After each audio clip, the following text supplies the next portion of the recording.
Professor, pakibanggit nyo nga uli, you were telling us something about the Monroe Doctrine?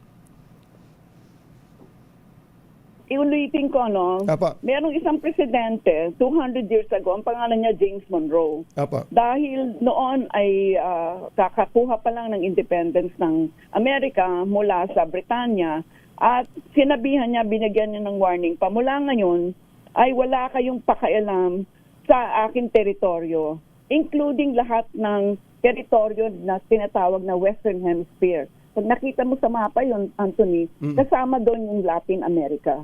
Yung buong sakop ng longitude na yun. So,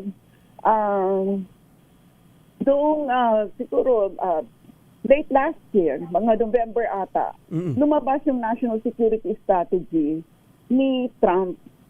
At doon niya binigyan ng i-fleshed out yung sinabi na niya nung January, nung maging presidente siya, yung tinatawag na sphere of influence. Nahanap ko kasi yung niyan sa Tagalog, Anthony, di ako makahanap. Essentially, ang ganito ang explanation ng sphere of influence. Meron kang area na, in a manner of speaking, sakop mo. Meron kang control sa area na yon. So, ang ginawa ni Trump, yan sa National Security Strategy, parang dinivide niya yung mundo sa tatlo.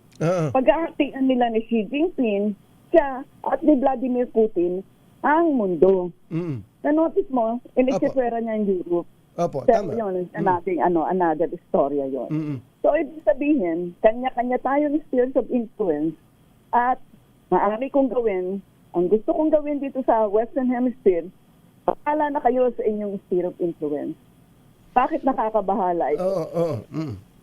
Diba, bakit? Bakit po? Aba, ibig mong sabihin, yung si Putin, si Xi Jinping at siya, abay, sila na lang ang magbabasto ng anong mangyayari sa ating sa atin lahat, no? And that is so against all any international law. Dahil, bakit pa tayo nation state, Anthony? Bakit pa tayo nagsasabi-sabi ng sovereignty and territoriality? Wala palang katuturan yan. Yung pala, itong tatlo na to, silang magsasabi-sabi kung, tatalon tayo, hindi tayo tatalon, sasayaw tayo, hindi tayo sasayaw. You get my point? Opo.